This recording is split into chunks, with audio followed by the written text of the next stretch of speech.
a domain hoarder. Anybody ever heard that term before? A domain hoarder. I didn't even know what that was. A domain hoarder is a person who buys up web domain names in hopes of profiting from the sale of that domain name later on. So if you ever had organization or whatever and you wanted to get a domain name and you had to see if anybody else used it already. Well, if someone has it, well, you can't use that one, right? And so when I was checking for Freedom Life Center, I was looking for, actually I looked for Freedom Life Church and different things, and I couldn't find anything because they were all used. Well, a domain hoarder is a person who just buys up these names, and then when someone wants them, he turns around and makes a profit. When Pope John Paul died, a man by the name of Rogers, how do you say his name? Cadenhead, quickly registered a whole bunch of web addresses. And one he registered was www.benedict16th.com, thinking this might be one of the names chosen by the new pope. And lo and behold, he hit the jackpot. And this one was the name that he picked. Each cardinal, when they come up, they pick a name of a pope that lived, right? And so this was Pope Benedict, and this is the 16th Pope Benedict, or the new pope. Now, when Cardinal Ratzinger, was elected pope, he did choose that name, causing some questions. What would the Vatican do about the rights of that domain name? Now, Cadenhead, being a good Catholic himself, when he kind of hit the jackpot there, he didn't think it was right to sell the domain name to this new pope. He kind of felt bad about it. Kind of felt like maybe this isn't the right thing to do. So in a humorous way, in a humorous manner, in his blog, he suggested a few things that he would trade for this domain name. The first one being 3 days, 2 nights in a Vatican hotel. The second thing was, he said, I would like one of those hats. One of those. The third one is the best, though. He said, I would like complete absolution, no questions asked, for the third week in March, 1987. That's what he wanted. Now, if you're like me, you're wondering, what did he do the third week in March in 1987? You know, it doesn't really matter, because here's the truth. Most of us have had a third week in March 1987. Wouldn't you agree? Maybe it wasn't even a week. Maybe it was a month. Maybe it was a period of time. Maybe it was years in your life. Well, our story today that we're going to look at in the life of David is David's third week in March. Today it's the story of David and Bathsheba. Now, arguably, it's one of the most recognizable, one of the most famous stories in all of the Bible. Wouldn't you agree? Is anybody here who hasn't heard of David and Bathsheba? Okay, so what we're going to do today is we're going to talk about it, and I hope to be able to do it justice, and the trouble is when a story is so familiar that we tend to overlook. Don't you think so? We tend to overlook certain things, and we're not realizing that we're assuming things based on our own thoughts, or maybe something we've heard in the past. So what we're going to do is we're going to actually read through the story, and I'll make some comments through the story. But before I do, I want to talk about a playwright. Who's the most famous playwright you've ever heard of? William Shakespeare, right? William Shakespeare is probably best known for his tragedies. So I was asking Brock yesterday, I said, Brock, did you have to read some Shakespeare in school? And he said, yeah. I said, who? And so I think he said he had to read Romeo and Juliet. He had to read Hamlet. And I remember from school a long time ago reading Macbeth. Now here's the interesting thing about Shakespeare. Shakespeare had this uncanny ability to write a play about a hero that had a tragic hero who often had a towering personality, right? Hamlet was the Prince of Denmark, right? And so you have these very, very well-known personalities, often royalty like Hamlet. This tragic hero who has a tragic flaw. So for example, Romeo, his flaw was his impulsivity, right? Romeo was with somebody, he was going to get married, and then he sees Juliet and falls in love instantly and marries her within a very, very short period of time, right? His impulsivity could be looked at as a flaw. Hamlet's indecisiveness, or Macbeth's ambition. And the thing about these tragic flaws is that they lead to a tragic mistake, don't they? Right? These flaws that all of us have, right? It may not be one of these, it may not be the flaw that David has, but we all have flaws. And these tragic flaws lead to tragic mistakes, which ultimately lead to tragic waste in our life. What we see is a bad decision after bad decision and a domino effect until we see full-blown chaos. And not just in our own families, but in these stories, in their whole kingdoms and all those around them. So much collateral damage of innocent people getting hurt. Great times, right? Let's go see a Shakespeare play, right? But somehow the genius of Shakespeare, which I don't think it happens, I was trying to think of some examples today of kind of what Shakespeare was doing. There probably are some. I just couldn't think of any off the top of my head. Where you watch a movie or you see a Shakespeare play and you see the tragic hero making these terrible mistakes, but the genius in Shakespeare was, do anybody remember Shakespeare from high school reading, right? Brock was saying he read one and they got to actually watch a movie of one. And the genius of Shakespeare is that you had empathy for the hero. Even though the hero was making such terrible decisions, and right, you came away with a different feeling about the hero. Somehow you didn't see Macbeth or Hamlet as a bad guy.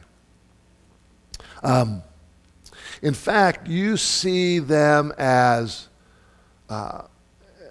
good people, don't you? You see them as good people who have made some tragic mistakes. In our story today, our hero is also like one of the heroes in Hamlet's stories. And Shakespeare pulls this off, right? Now, hopefully we leave a play like this when we see this person who we end up having empathy for, compassion for, right? Now, if he's all bad, and you leave a show all bad, you think, well, that person deserved everything they got. But a play like this, you leave having empathy, and you think, wow, it's just, could have been me, right?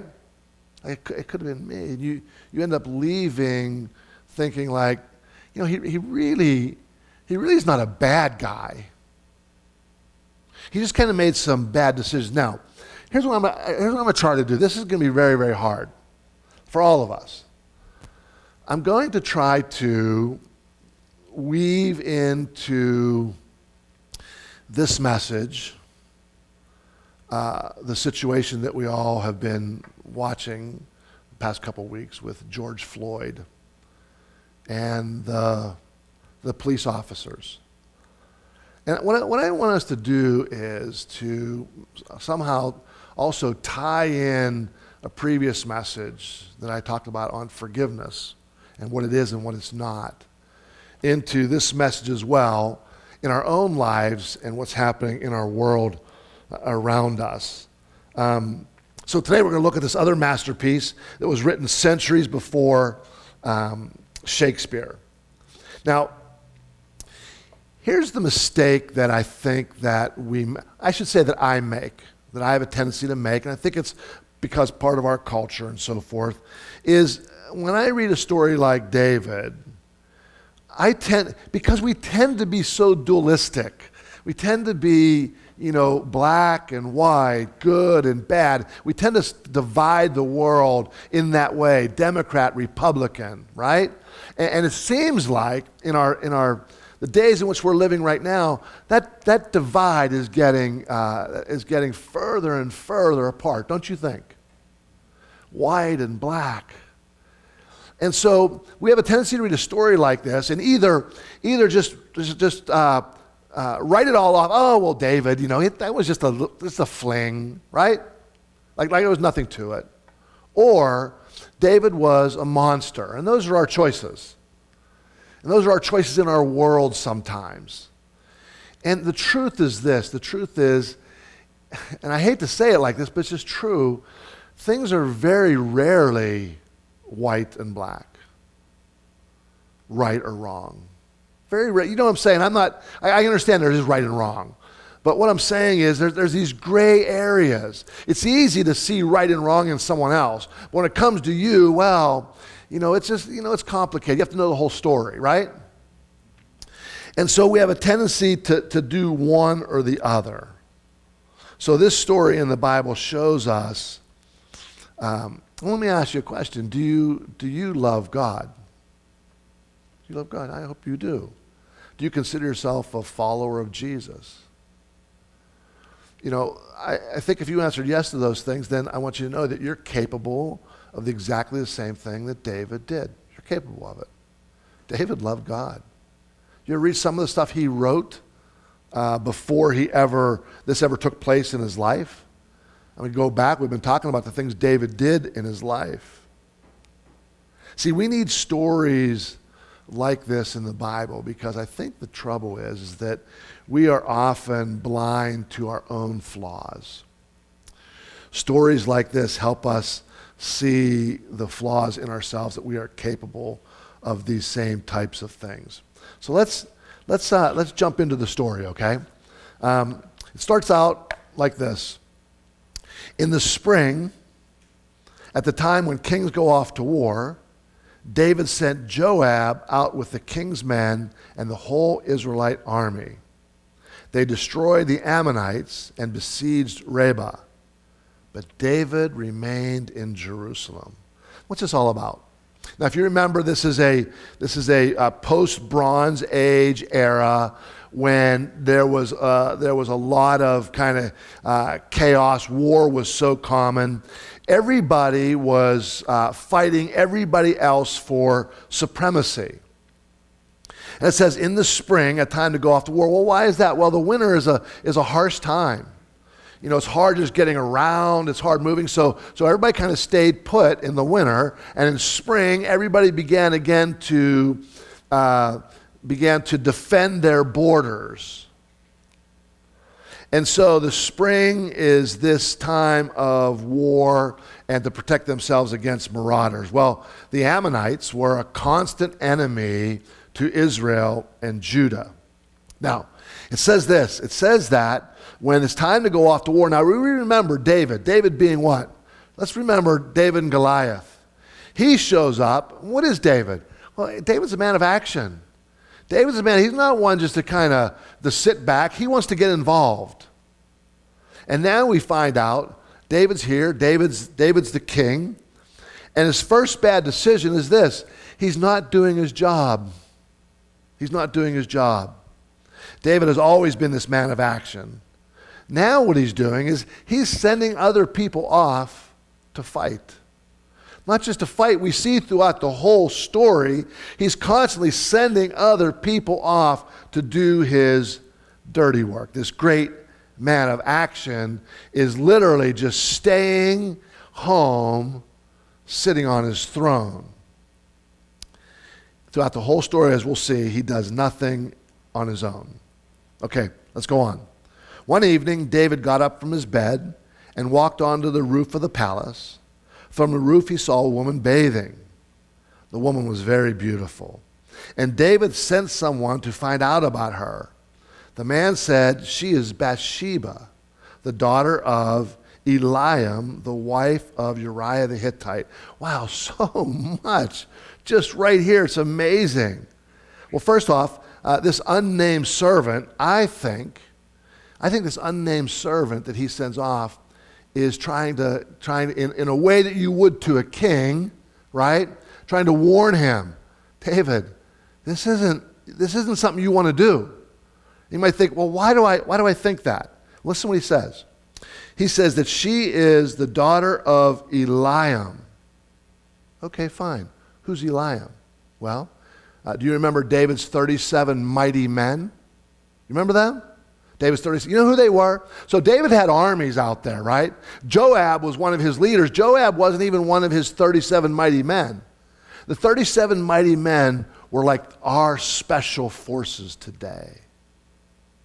Imagine the Green Beret, or the whoever you think, Force Recon, or the Navy SEALs. That's who these guys were. That's who Eliam was. Eliam was one of these guys. And so this unnamed person says, listen, this is Bathsheba. This is Eliam's daughter. And then he says this, and the husband of Uriah the Hittite, who is he? Another one of David's 37 mighty men. Now, he's a Hittite, but he was a convert to Judaism. And so I get this feeling like these were guys who, this guy's trying to say, listen, do you know who she's part of? The family she's part of. And then what we learn later on is this, to top it all off, her grandfather was Ahithophel. Maybe you never heard of that name before. Ahithophel. Who in the world is Ahithophel? I'm glad you asked. Ahithophel was this, Ahithophel, it says this, was a chief counselor to David. Are you ready? This is Bathsheba's grandfather. A chief counselor to David, and says this, he was ranked above the priest, and it names the priest. So wise was his counsel that it was said of him, was if a man had inquired at the oracle of God, so was the counsel of Ahithophel. He was without equal. It was as if, when he gave counsel, right, when you had a question, it was as if he could see around corners. Like so wise. So here's the feeling that I get. Bathsheba's father is like James Bond. Her husband's like Jason Bourne, and her grandfather is Sherlock Holmes. And so what we have is this unnamed man saying, listen, no, like, because you don't just tell the king, no, I'm not going to do that. You don't do it. You don't do that to the king, right? But he's trying in a kind of a way to remind David, do you know who you're messing with? And David doesn't pay attention, does he? David doesn't listen. It says, then David sent messengers to get her. She came in, and he slept with her. Then there's a note that says, now she was purifying herself from her monthly uncleanness. I want to talk about this for a minute because, in the past, people talked about, or even in the movies, you might see, there she is kind of out there on top of her, her dwelling, and she's kind of this seductress, right? But actually what we see in this story is that she was performing a ritual bathing, a cleansing after her monthly cycle. Now you might think, well, why? But she was on the roof. Yeah, she was on the roof. Do you know why? Because a ritual bathing like this couldn't be done with stagnant water. They didn't have faucets on the inside, right? It couldn't be done with stagnant water, the water they just had in a barrel or something inside the house. It had to be done with what was called living water. One of the ideas of living water was rainwater. Where would you collect rainwater? On your roof. And so Bathsheba goes on the roof to perform this act of worship. It wasn't an act of seduction. It was an act of worship. And so the story goes on that she went back home. The woman conceived and sent word to David saying, I'm pregnant. So probably at least it was a month later, right? At least a month, maybe longer. So David thinks, oh, okay, I'm in some trouble here. What am I going to do? So David hatches a plan. Let's look at his plan. So David sent word to Joab, send me Uriah the Hittite. And Joab sent him to David. When Uriah came in, David asked how Joab was, how the soldiers were, and how the war was going. Then David said to Uriah, go down to your house and wash your feet.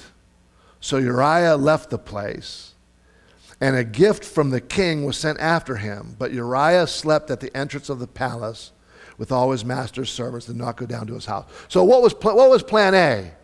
Plan A is bring Uriah home, send Uriah down to his wife.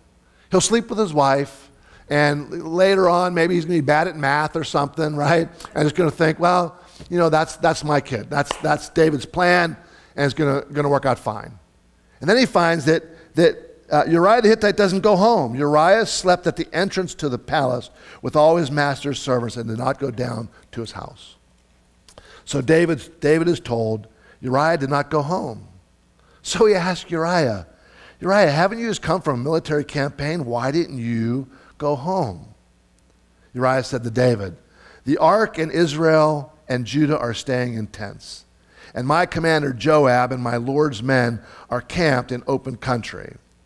How can I go to my house and eat and drink and make love to my wife? As surely as you live, I will not do such a thing.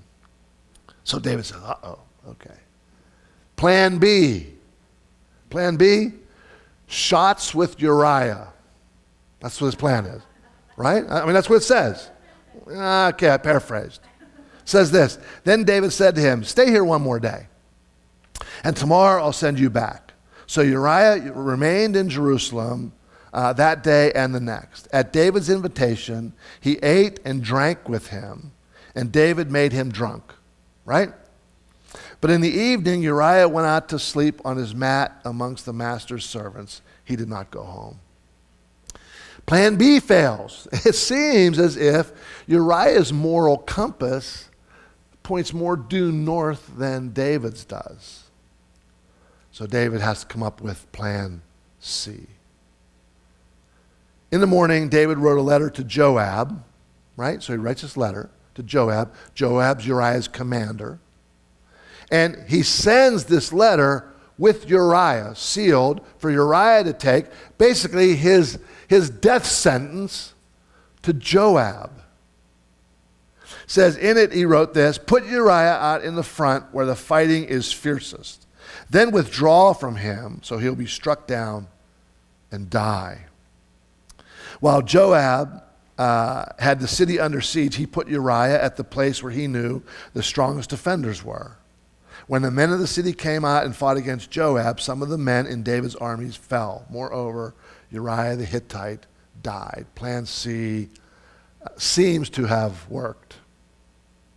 The messenger set out, and when he arrived, he told David everything Joab had sent him to say. The messenger said to David, the men overpowered us and came out against us in the open, but we drove them back to the entrance of the city gate. Then the archers shot arrows at your servants from the wall, and some of the king's men died. Moreover, your servant Uriah the Hittite is dead.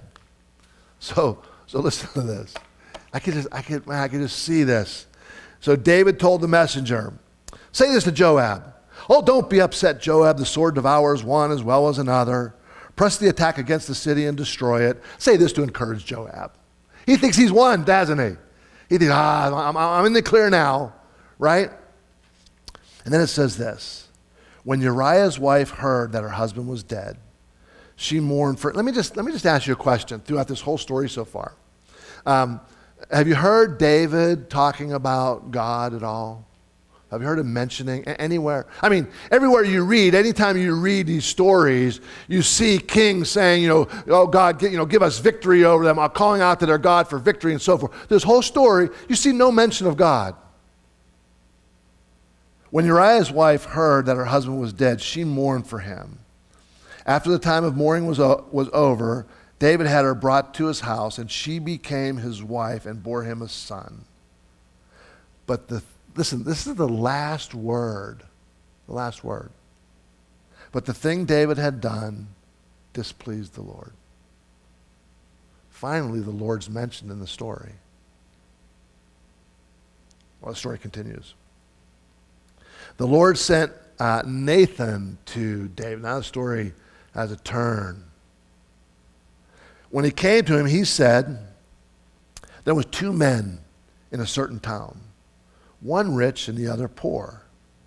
The rich man had a very large number of sheep and cattle, but the poor man had nothing except one little ewe lamb he had bought. He raised it. It grew up with him and his children. You get this? You get the picture here? This little lamb. Have you ever seen a little lamb? I mean, it's like in part. You ever been somewhere seen a little lamb? Like they're the cutest thing. They're like little, just like how little goats, they bounce around. Lambs bounce around, and I mean they are cuter. They are, well, maybe not cuter than puppies, but they're as cute as a little puppy, right? And so you get this picture. Now remember, what was David young in his young life? What was he? He was a shepherd. Like David knew. So he's hearing this story. Said he raised and it grew up with him and his children. It shared his food, drank from his cup, and even slept in his arms. It was like a daughter to him. Now a traveler came to the rich man, but the rich man refrained from taking one of his own sheep or cattle to prepare a meal for the traveler who had come to him. Instead, he took the ewe lamb that belonged to the poor man and prepared it for the one who had come to him. And then the scripture tells us that David was furious. He burned with anger against the man and said to Nathan, can you imagine? He's at his boiling point. He's so upset. He said, surely as the Lord lives, the man who has did this must die. He must pay for the lamb 4 times over because he did such a... He's so upset, he gets it backwards. He should die and then pay back, right? I mean, he can't even get it straight. And then Nathan says to David, David, you are the man. I think this is the key phrase in this whole story for us. David, you are the man. You know, I every time I read any story, I ask myself, well, why is this? Because you know everything wasn't preserved in the Bible, right? Everything about Jesus' life, everything that happened, right? I mean, there wouldn't be enough volumes. So I ask myself all the time, why was this particular story preserved? Why was it in there? And one of the things I think when I look at, I don't have much time left. I'm going to skip a little bit because I want to get into the notes that you have. The biggest obstacle to true righteousness is our own self-righteousness. And I think that's part of our biggest problem, especially as Christians. So the key phrase here for us is, you are that man. And I think it's important for us to understand this, to understand the spiritual implication and the points of this story. We are all, in one way or another, we are created in God's image. At the same time, we're all tragic heroes. And we all have flaws. All of us. There's not a one of us that doesn't have a flaw. Flaws that, if we're not careful, can lead us astray, the same as it did to David. Maybe you don't have the same flaw as David. But I think the worst of our flaws is self-righteousness. Because that and the reason why I say that is this, because it leads us so easily to all the other problems, all the other flaws in our life. We make the mistake. Here's what we do. We make the mistake when we hear of some failure of a a politician, or a comedian, or a police officer, or a CEO, or a minister. We make the mistake of saying, I can't believe I was wrong about that comedian all these years. I used to watch him when I was young. I remember his TV show. I loved it. I was wrong about him. That minister, we used to buy his tapes and listen to his tapes at home. I can't believe I was wrong. All these years I was wrong. Don't we do this? We thought he was a good guy, but we were wrong. He's not a good guy. He's a monster. And we write him off. And we miss the fact that he's or she is just human. Just human. Just like us. Who probably incrementally rationalized evil behavior. And here's the truth. Every one of us is capable of exactly the same thing. We all have a third week of March 1987. Here's the problem as I see it. Most of us, including me, really don't believe what I just said. We really don't believe it. We think this, well, I know I'm not perfect, but I'm no David. I know I'm not perfect, but I'm no, Derek Chauvin or whatever his name was, the cop. I'm not like him. I'm not that guy. I know I'm not perfect, but I would never do something like that. The trouble is we think ourselves actually higher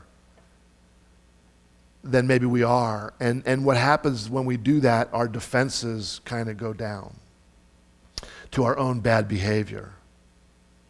So what is this story in the Bible? What is it here to show us? What is it here to tell us? I picked out some truths in here that I want to just talk about briefly. I have 10 minutes. I can do this in 10 minutes. The first thing is this. The first thing, friends, and I don't use this word a lot, right? I don't use it a lot, but I'll explain what I mean by it. And that's this, the power of sin. The power of sin. Let's define sin. Let's define sin as anything that comes against the shalom of God, the peace of God. It helps us to realize the power of sin. When Nathan said, David, you are the man. And it's in everyone, including the hero of our story, David. Here's what we tend to think. We tend to think this. I won't say we, I won't include you. I tend to think this. Bad guys do bad things. Somebody does bad things, they're a bad guy. And a matter of fact, it's what David himself thought. If you remember when Saul was chasing him one time and David came out, David had a chance to kill Saul and he didn't. And he says this. Listen to what David says. As the old proverb says, from evil people come evil deeds. So you can be sure I'll never harm you because I'm not evil. See, he quoted a proverb. You know where that proverb's found? Anybody know? What chapter? It's not in the Bible. David's quoting some other proverb. He's not quoting the Bible. It's not in the Bible. Nowhere do you find. As a matter of fact, it's not even a biblical idea. From evil people come evil deeds. Bad people do bad stuff. So listen, you don't have to worry about me. I'm not bad. Our culture, we do exactly the same thing. We see the world very dualistically.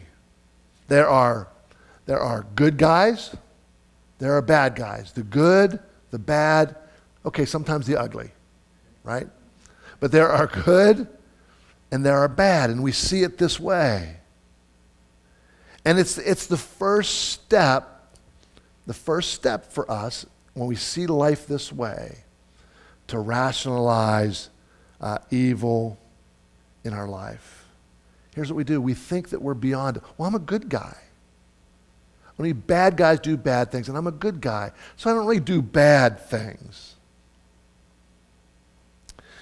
David is the one who wrote this. I delight to do, this is before, right, Bathsheba.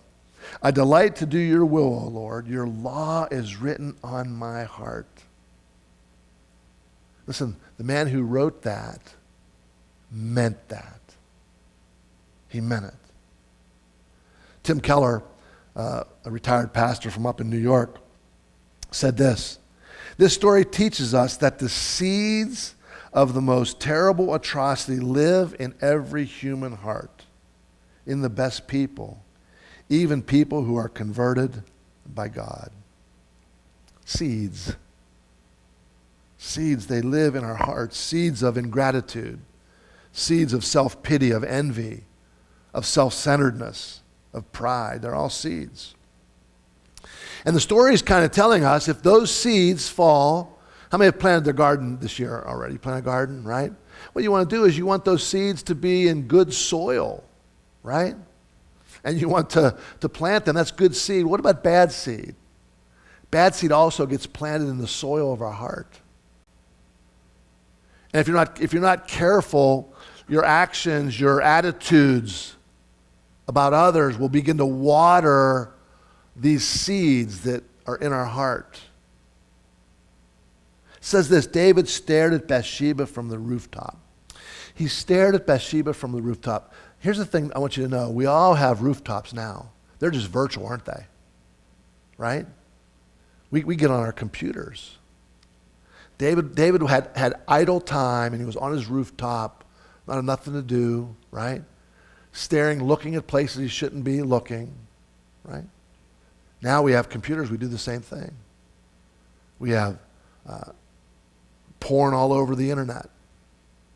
But I was hearing somebody talk the other day, not just sexual porn, all kind of porn. What I mean by that is looking at things and desiring things that we shouldn't desire, that we can't afford, that we can't have, and we want. We watch these shows, these people building these mega mansions all over the place. And we watch these, and this desire wells up within us of desiring to want these same kind of things. What stuff are you staring at that you can't have? David's staring at, he knows he shouldn't have it, can't have it, but he's staring at it. This story teaches us that if you keep staring at these things you can't have, they're going to take you places you don't want to go. Can I say that again? This story teaches us if you keep staring at things that you can't have, they're going to take you to places you don't want to go. This leads to number 2 in our story. Number 2 is this. Number 2 is the pain of consequences. I hear people used to say to me when I first started the church, oh, Jeff's that sloppy grace guy, you know what I mean? If you tell people about God's grace, they're going to go do whatever they want. No, because the pain of consequences. Remember this, the forgiveness of God does not negate consequences. And so even whether we forgive or God's grace, because of God's grace we're forgiven, there are consequences. I want you to keep in mind, David did horrific things. I'm telling you, I struggle with this. This police officer did a horrific thing. Just like David. Do you see David had a man killed? Right? Uriah the Hittite. He did nothing wrong. So when you think of David in this story, think of this police officer, these police officers. Nathan said this to him, listen, David, the Lord has taken away your sin. You will not die, but.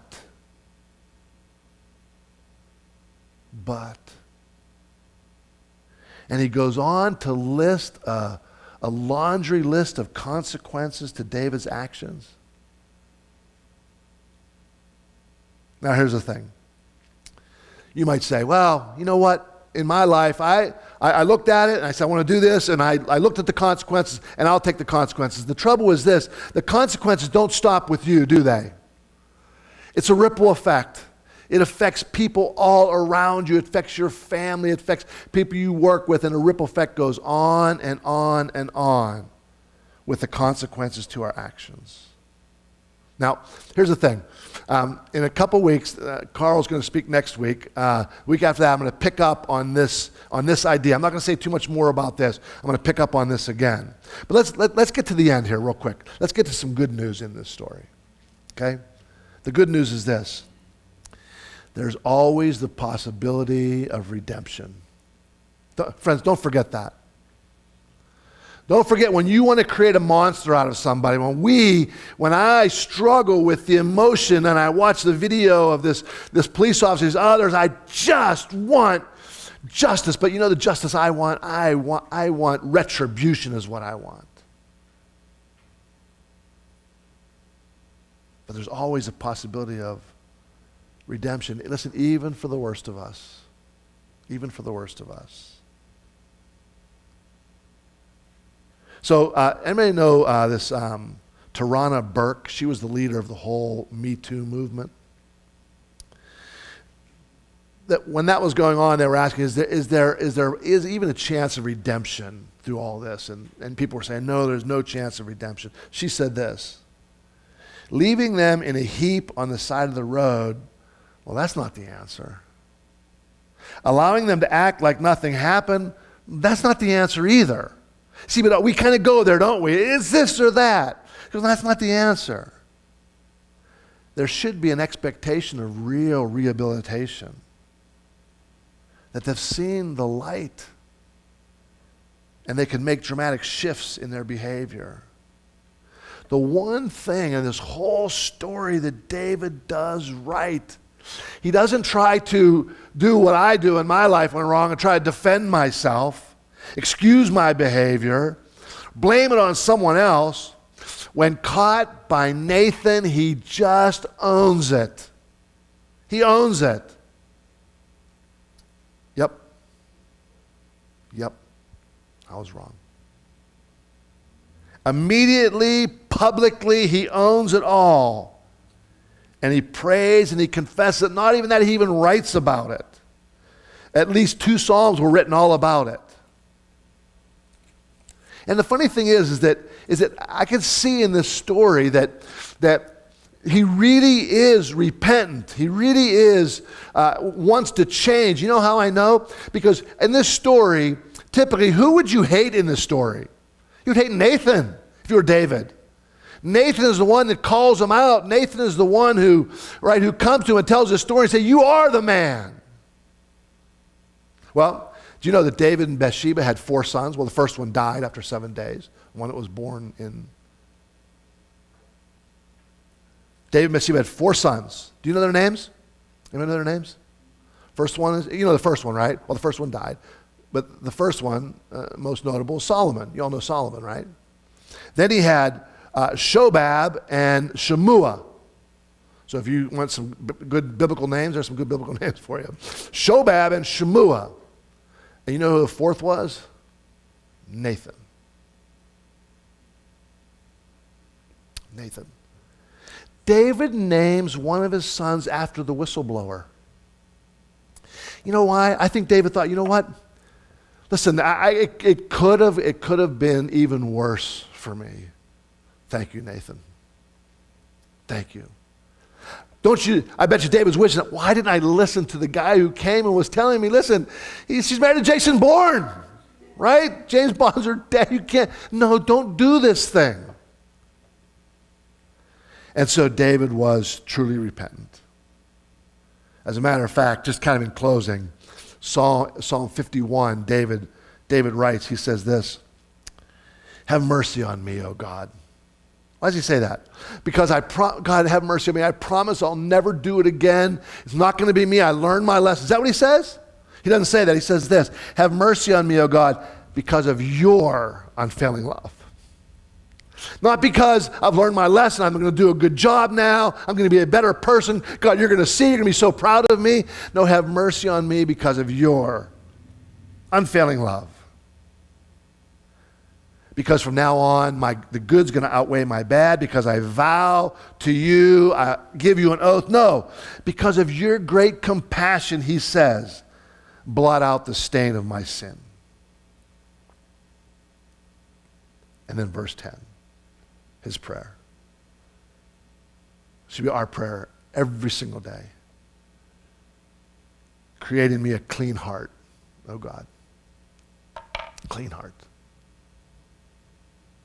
Because why? Because everything you do comes out of the abundance of your heart. Everything you do. David says, create in me a clean heart, O God, and renew a steadfast spirit within me. Come on, band, why don't you come back up here? The thing is, friends, that we all have flaws. Listen, the last thing that I want any of us to do is to have such a self-righteous attitude and point fingers and cast stones in situations and in people's lives that we just don't know. That doesn't mean there's not going to be justice. Are you with me? Doesn't mean that we can't want justice. But justice and hatred are different things. Of unforgiveness. It's not the way we're meant to live. And it's only by the grace of God that we're not in the same situation as David. So what do we do when we fall? Well, we own it. And we're thankful, be thankful, always thankful for God's grace. For his grace. Let's pray. Father, we are thankful for your grace today, your love. Lord, help us to digest this whole story. Help us to make it relevant to our life right now, our own life and in the world around us. Help it influence and impact how we think of other people.